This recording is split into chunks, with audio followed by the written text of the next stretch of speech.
C'est un fait bien connu, les longues périodes sans pluie dans les régions désertiques posent problème à l'agriculture et à l'élevage. Entre nous, aux autres êtres vivants aussi. C'est pourquoi les fermiers de ces régions ont rarement un revenu stable et décent. Mais dans les zones intérieures du désert de Kouboki, en Mongolie intérieure, la région de Dalat-Banner défie les stéréotypes de la vie dans le désert. On y élève des lapins. Des millions de lapins qui rapportent énormément d'argent. Oui, cette histoire raconte comment la Chine a relâché des lapins dans le désert et l'a transformé à jamais. Un peu comme ça.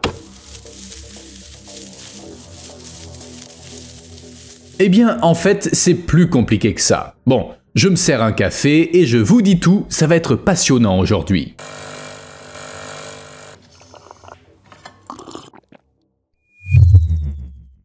Voici un rappel discret de laisser un like si vous êtes du genre à le faire, et merci de comprendre mon désir d'anonymat. Voici le vaste désert de Kouboki. Malgré le froid hivernal, on est dans le nord de la Chine, il y fait très froid. Les travailleurs mènent la guerre contre le sable. Ils sont occupés à réparer et à renforcer des structures de protection en paille disposées en damier sur la surface du désert. Ces structures sont essentielles pour protéger les dunes, et oui, les réparations doivent être effectuées en hiver. Les travailleurs s'empressent de terminer avant que les vents de printemps n'arrivent afin de pouvoir tester les structures une dernière fois. Ces damiers de paille servent à stopper l'érosion éolienne et à maintenir l'humidité dans le sol. En les réparant chaque hiver, on empêche l'avancée du sable le reste de l'année. Après tout, le désert de Kouboki, le 7e plus grand désert de Chine, s'étend sur 18 600 km². En un mot, il ne manque pas de sable. Dans les années 1950 et 1960, avec le soutien du gouvernement, la Mongolie intérieure a construit des structures de contrôle du sable et lancé des projets de plantation d'arbres le long de la limite septentrionale du désert. Depuis lors, les villes de la région sont devenues plus vertes. C'est une bonne chose car la Mongolie intérieure est l'une des régions de Chine les plus touchées par la désertification. La région a fait du contrôle du sable une priorité. Elle gère le projet de Grande Muraille Verte ainsi que d'autres initiatives environnementales telles que plantation d'arbres et interdiction du pâturage. Plus il y a d'animaux qui pèsent dans une région, moins il y a de végétation et plus le risque de désertification est élevé. Vous comprenez le principe, n'est-ce pas ? En 2024, la région a dépassé ses objectifs annuels en matière de lutte contre la désertification et de plantation d'arbres à hauteur de 113% et 148% respectivement. La Mongolie intérieure possède aujourd'hui la plus grande superficie forestière du pays, 23,8 millions d'hectares, et les prairies couvrent 45% de la surface, un record depuis 1990. Ce qui n'était qu'une étendue de sable stérile est devenu une mer de verdure parsemée d'arbustes. Ici et là, on aperçoit une trace étroite faite d'empreintes, sans doute laissées par des cerfs. Oui, c'est magnifique, mais quel rapport avec les lapins ? Le développement du désert de Kouboki est étroitement lié à l'élevage de lapins, plus précisément de lapins rex. Bien entendu, on n'élève pas des lapins dans le désert dans l'espoir qu'ils le transformeront d'eux-mêmes en une oasis. Tout a commencé avec un entrepreneur qui a encouragé ses semblables à acheter de jeunes pousses de saule et à les planter dans le désert. Le saule est très résistant à la sécheresse, il a une grande valeur économique, il pousse bien dans le désert. Mais il y a un hic. Après 3 ans de croissance, le sol a besoin de soins particuliers, faute de quoi sa valeur diminue fortement. Par exemple, on ne peut plus s'en servir pour faire du papier, lequel est de très haute qualité, bien supérieure à celle du papier fabriqué à partir d'autres essences. C'est là le rôle des lapins. Les jeunes pousses de saule sont la nourriture idéale pour les lapins rex, et les tiges épaisses qu'ils ne mangent pas permettent de faire du papier et des panneaux. Pour le désert, ces arbres sont également bénéfiques. Comme toutes les plantes, ils contribuent à la protection contre le vent et à la stabilisation du sable. Comme les saules ont un système racinaire qui peut atteindre plus de 100 mètres de long, un seul arbre suffit à retenir le sable qui l'entoure. Les habitants élèvent donc des lapins dans le désert, mais pas des lapins ordinaires comme ceux que vous connaissez. Il s'agit de lapins rex, dont la particularité est la fourrure qui ressemble à celle de la loutre. Comme d'autres lapins d'élevage, c'est pas des animaux de compagnie, on peut même les manger, mais ils sont surtout appréciés pour leur fourrure. D'ailleurs, elle vaut plus que leur viande. Quant à cette mission de sauvetage contre la désertification, ces lapins y contribuent à merveille. Leur taux de reproduction est très élevé, des sources chinoises disent même qu'il est 25 fois plus élevé que la moyenne. De plus, le climat sec du désert leur convient parfaitement. Ils l'adorent et c'est pourquoi les lapins élevés dans le désert de Kubuki ont une fourrure d'une qualité exceptionnelle. Et comme tout ça a lieu en Chine, la démarche a une approche zéro déchet. Certaines parties des lapins sont utilisées par la médecine traditionnelle. Leurs excréments servent d'engrais, parfait pour ces terres désertiques que l'on veut transformer en sol fertile. Les autres sous-produits servent à nourrir visons, renards, loups et autres animaux ayant une valeur économique. Le rex est la race la plus utilisée pour faire des vêtements et des jouets, car sa fourrure ne comporte pas de poils de garde, alors que les autres races doivent être rasées et épilées après le tannage. Les producteurs de viande préfèrent les jeunes animaux. Très jeunes même, d'ailleurs ces animaux sont abattus avant d'avoir pu développer une belle fourrure d'adulte. Celle-ci pousse à partir de l'âge de 6 mois et pendant la saison froide. Mais la viande des adultes est tout de même utilisée pour l'alimentation, de sorte que la production est exempte de déchets. Tout est mis à profit. Évidemment, l'inconvénient c'est que c'est pas joyeux du point de vue de la protection des animaux. Mais revenons à la transformation du désert grâce à la puissance du lapin. Planter des sols est nécessaire, mais ça ne suffit pas. C'est une combinaison de facteurs, les capacités de reproduction des lapins rex, les sols et l'élevage d'animaux. Quand toutes les conditions sont réunies, le fumier des lapins permet de produire du biogaz, et ce biogaz sert à fertiliser les champs. Ça s'intègre au système zéro déchet, et pour le désert, c'est littéralement vital. En d'autres termes, au fur et à mesure, le sable se transforme en champ où l'on peut cultiver des produits agricoles. Et ça se produit presque sans effort. Quand le sol est devenu assez fertile, on y construit des serres pour produire des légumes bio à grande échelle. Au fait, un détail important, ces lapins ont des besoins en eau très faibles, ils sont résistants à la chaleur.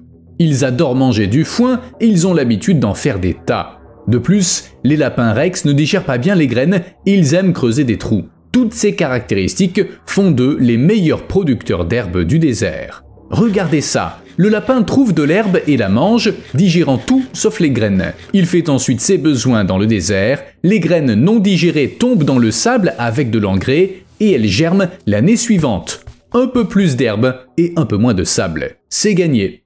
Où en est-on aujourd'hui ? L'entrepreneur a loué une centaine de bulldozers qui ont pris la direction du désert pour niveler les dunes, combler les ravins et permettre aux travailleurs de planter des sols dans le sable lisse. Il a ensuite encouragé et soutenu les habitants de la région dans l'élevage de lapins rex. Tout ça pendant 10 ans et durant cette période, la région a été complètement transformée.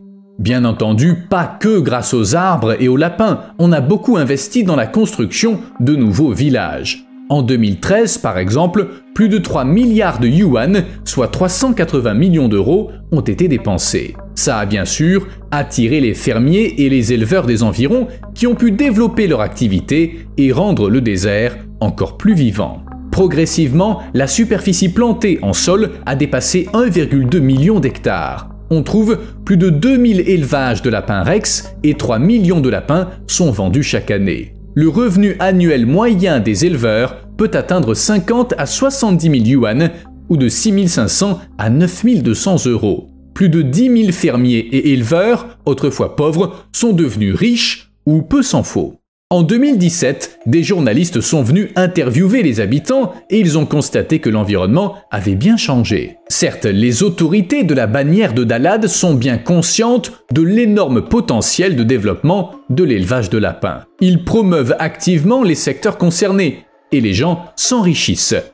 Et le désert devient vert. En juillet 2017, le nombre de lapins rex dans la seule bannière de Dalat atteignait 4,5 millions pour un chiffre d'affaires de 560 millions de yuan, 72 millions d'euros. Un sacré montant. L'élevage permet ainsi aux fermiers et aux éleveurs d'échapper à la pauvreté et de s'enrichir, et il attire des travailleurs migrants. Cet ouvrier montre des lapins rex nouveau-nés dans un centre d'élevage. Oui, il y a énormément de cages et l'opération est réglée comme une horloge. Ça fait beaucoup de lapins, c'est clair. Et ils ont changé la vie de nombreuses personnes. Lorsque des éleveurs sont intéressés, il leur suffit d'investir entre 20 000 et 30 000 yuan, soit entre 2 600 et 3 900 euros pour acheter des lapins reproducteurs et des cages. Et c'est tout, ils n'ont rien d'autre à faire, les autres entreprises les soutiendront. Au sein d'une famille, le revenu peut atteindre 50 000 à 80 000 yuan ou 6 500 à 10 500 euros et il s'agit d'un gros élevage, il peut même dépasser 100 000 yuan ou 12 400 euros. Bon, je vais pas vous mentir, on a découvert l'existence des lapins chinois dans une vidéo YouTube. On y disait que des lapins avaient été relâchés dans le désert, que celui-ci était devenu vert et que c'était génial. Dans les commentaires bien sûr, il y avait beaucoup de gens confus. Ils posaient une bonne question. Et l'Australie? Là-bas aussi, il y a des déserts et beaucoup de lapins. Pourtant, ces lapins sont considérés comme des nuisibles et les déserts australiens ne verdissent pas du tout. Quelle est la différence? On a déjà parlé des problèmes que rencontrent les Australiens à cause des lapins. Et on sait maintenant comment procède la Chine. Je suis donc en mesure de répondre à cette question, bien que personne ne m'ait rien demandé, je le sais bien. Avant tout, oui, les Chinois ont bel et bien utilisé des lapins pour transformer le désert. Cette histoire de transformation en oasis est véridique, mais il faut connaître tous les détails. Le lapin n'a été qu'un outil permettant d'impliquer les populations locales dans la modification de leur environnement. Les gens ordinaires ont amélioré leur quotidien en élevant des lapins et c'est ça qui, en retour, a permis de protéger l'environnement local. L'un n'aurait pas fonctionné sans l'autre. C'est pourquoi le miracle ne s'est pas produit en Australie.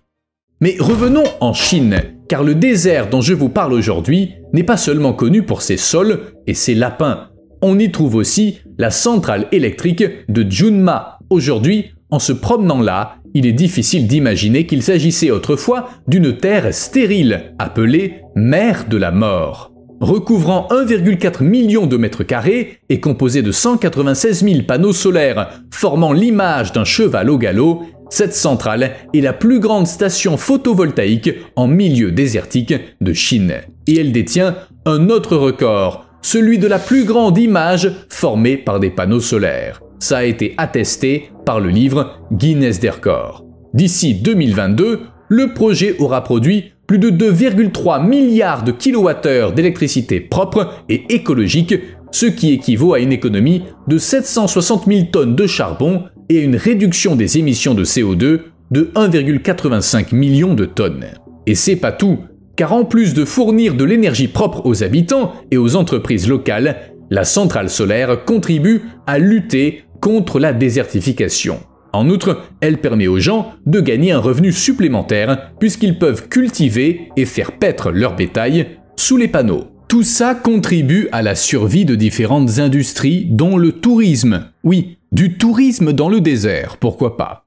De plus, non seulement les panneaux produisent de l'électricité, mais ils améliorent l'environnement pour tout ce qui vit en dessous. La construction de cette centrale s'inscrit dans le cadre du plan à long terme de grandes murailles solaires, laquelle produira assez d'énergie pour alimenter Pékin. D'ores et déjà, la centrale de Junma produit assez d'électricité pour répondre aux besoins annuels de 300 000 à 400 000 personnes. Mais vous l'avez compris, ce n'est qu'une partie du projet. Il y en aura d'autres. Par ailleurs, les panneaux ont également permis de réduire de 50% la vitesse du vent près du sol. Un complément utile au filet de fixation du sable et à la végétalisation. Habituellement, il faut 10 ans pour obtenir un tel effet, mais cette fois 4 ans auront suffi. Fin novembre 2022, la centrale solaire de Junma avait déjà contribué à reverdir 10,7 km² de terre désertique. Mais les lapins jouent également leur rôle. À la centrale, ils cohabitent avec d'autres animaux domestiques comme des moutons et des oies. Il faut de l'eau pour nettoyer les panneaux solaires et cette eau termine dans le sable. Comme les panneaux créent de l'ombre, l'évaporation est minimale, ce qui profite à l'herbe qui pousse en dessous. Cependant, l'herbe finit par trop pousser et elle peut interférer avec le fonctionnement de la centrale. Et quoi de mieux pour couper l'herbe que des animaux qui s'en nourrissent? Ainsi, le personnel élève des moutons et des lapins pour éliminer l'excès d'herbe. Bon, quelle est la conclusion ? En juin 2024, la Chine occupait la première place mondiale en termes de production d'énergie solaire avec 386 875 MW, soit 51% du total mondial. La croissance de l'énergie solaire en Chine a été très rapide au cours de la dernière décennie. De 2017 à 2023, la capacité solaire du pays a augmenté de 39 994 MW par an. En comparaison, la capacité solaire des États-Unis n'a augmenté que de 8 137 MW au cours de la même période. J'y pense, les lapins ne sont pas le premier exemple d'animal ayant permis à la Chine de résoudre des problèmes. En 2020, le Pakistan a été frappé par une invasion de criquets. On a alors appris que la Chine avait envoyé une armée de canards pour aider le pays. L'info a été démentie par la suite, mais l'armée des canards reste un sujet intéressant car l'idée fonctionne vraiment. Il y a un peu plus de 20 ans, des canards ont bel et bien permis de lutter contre des criquets. C'était en 2000 dans le Xinjiang, une région autonome du nord-ouest de la Chine, où on a fait venir une armée entière de canards et de poules, pas moins de 700 000. Les oiseaux avaient reçu une mission, lutter contre les essaims de criquets qui avaient détruit plus de 3,8 millions d'hectares de cultures et de pâturages. À l'époque, les chercheurs ont constaté que les canards étaient plus efficaces que les poules. Plus précisément, un canard peut manger plus de 200 criquets par jour, 3 fois plus qu'une poule. De plus, les canards ont tendance à rester en groupe, ce qui les rend plus faciles à gérer que les poules. Si vous avez déjà essayé d'attraper une poule, vous comprenez ce que je veux dire. En outre, l'utilisation de canards comme arme biologique est moins coûteuse et plus écolo que la pulvérisation de pesticides.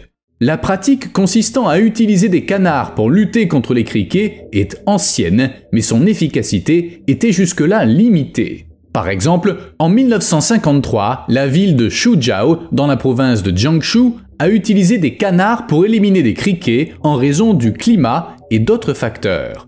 Cette année-là, à cause des pluies d'automne, un lac a débordé et les zones envahies par les criquets se sont retrouvées inondées. Les criquets aiment les roseaux et les mauvaises herbes, or les appâts empoisonnés et le piégeage manuel fonctionnent mal en cas d'inondation. Mais les canards adorent l'eau. Ainsi, on a fait appel à eux, mais c'était en dernier recours. Ils ont réussi à éliminer 95% des criquets dans certaines régions, et même jusqu'à 100% localement. Bien sûr, ça ne s'est pas fait tout seul. Il a fallu répartir les canards en groupes de 2500 et les surveiller attentivement. Sans doute pour s'assurer qu'ils ne mangent pas ce qu'ils n'étaient pas censés manger. En 2014, dans la province de Hebei, dans le nord de la Chine, des poules ont permis de lutter contre les criquets. En Mongolie intérieure, on a fait venir des pintades qui courent vite, volent bien et ne se lassent pas de manger des criquets. Et j'imagine qu'elles supportent bien la chaleur puisqu'elles sont originaires d'Afrique. On emploie parfois des étourneaux car elles chassent en groupe entourant leur proie. Ils peuvent consommer jusqu'à 180 criquets par jour. Cependant, les canards et leur appétit insatiable sont à un autre niveau. Mais tous les canards ne sont pas adaptés à cette tâche, seuls les canards pondeurs le sont. Les canards à viande, élevés pour leur chair, sont moins efficaces. Ils prennent vite du poids et ils ne sont pas très doués pour la chasse. Mais si les canards sont si efficaces, pourquoi la Chine n'en a pas envoyé au Pakistan ? C'est très simple. Les canards ont besoin d'eau et dans les régions désertiques du Pakistan, la température est trop élevée. Ils n'auraient pas survécu. La nouvelle du jour est que j'ai pu me procurer du thé vert en vrac absolument délicieux.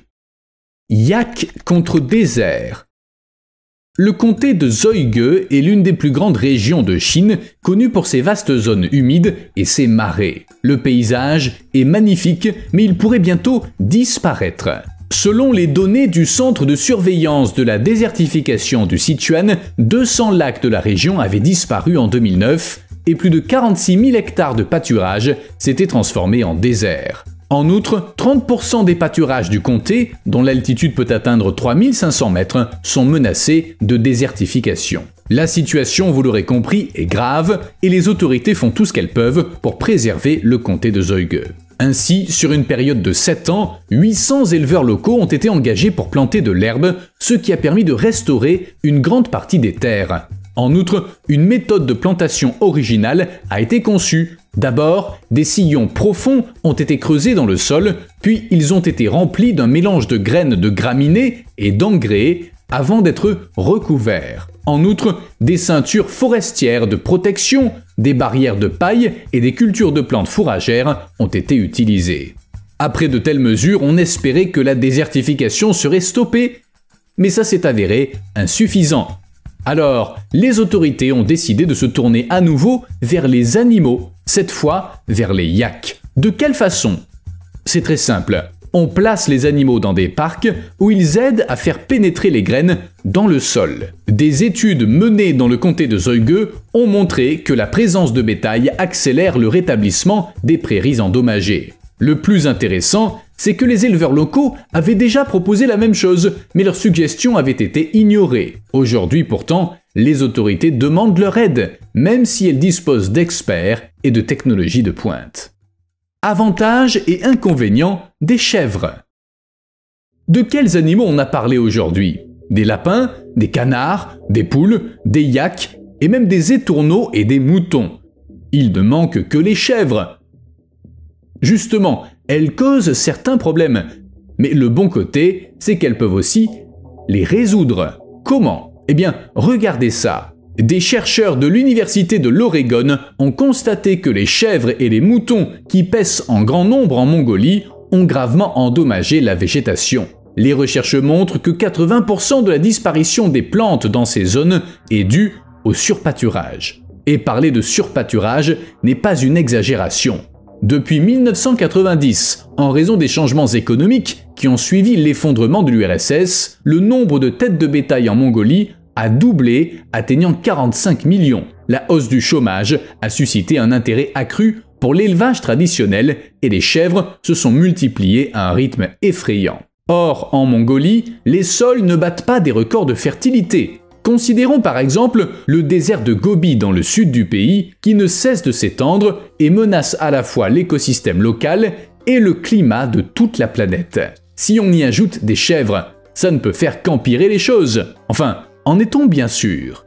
En étudiant ces chèvres, les chercheurs ont découvert qu'elles contribuaient certes à la dégradation des sols, mais qu'elles jouaient également un rôle clé dans les cycles naturels. Les chèvres labourent le sol avec leurs sabots et le fertilisent, ce qui favorise la croissance des plantes et contribue aux échanges de nutriments entre la flore et la faune.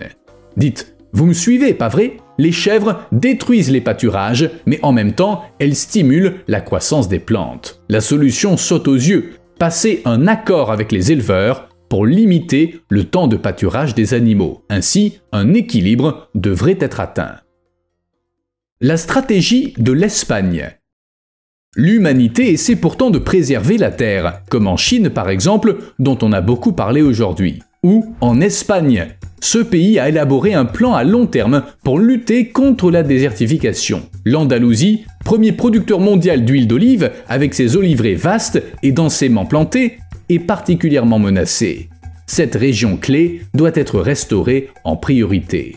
Mais comment? D'ici 2030, l'accent sera mis sur le renforcement des écosystèmes et de la diversité de la faune et de la flore dans les régions les plus arides du pays, dont l'Andalousie. Tout d'abord, en encourageant l'activité agricole. Ensuite, en réglementant le pâturage. Pour rappel, lorsque le pâturage est trop intensif, la terre souffre, mais lorsqu'il est modéré, elle se rétablit. Alors, ça devrait être faisable. Enfin, en instaurant des restrictions d'utilisation de l'eau afin qu'il y en ait suffisamment pour l'irrigation et les autres besoins. Autorités locales, chercheurs, fermiers et autres parties intéressées seront engagés dans tous ces processus. Grâce à tous ces experts, gageons que tout se déroulera comme prévu. La stratégie prévoit également la création d'un atlas de la désertification, la mise en ligne de ressources et la création d'un conseil national chargé de coordonner les efforts de restauration. Tout ça est très impressionnant, mais les experts préviennent que mener à bien un plan aussi grandiose demandera du temps. Vous me devez un petit like tout discret. À plus.